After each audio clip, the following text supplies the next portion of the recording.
আমার কেন জানি মনে হয় না কন্যা সন্তানের মায়ের মা হওয়ার মতো এরকম অদ্ভুত অনুভূতি পৃথিবীতে আর কিছু আছে। আপনি একটি গোলাপ গাছকে খুবই সুন্দরভাবে পরিচর্যা করলেন বছরের পর বছর।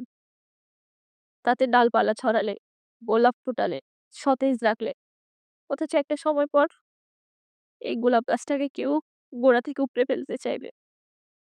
তার ডালপালাগুলো সব ছেঁটে দিতে চাইবে। গোলাপের পাপড়িগুলো খুবই নিষ্ঠুরভাবে ছিঁড়ে ফেলবে। আপনি মা হয়ে সেটা সহ্য করতে পারবেন?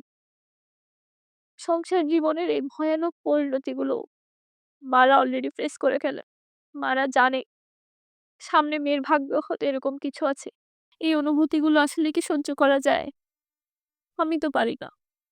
হে আল্লাহ! তুমি প্রত্যেকটা মায়ের মন শীতল করে দাও। প্রত্যেকটা মায়ের মেয়েকে তুমি রহমত দান করো।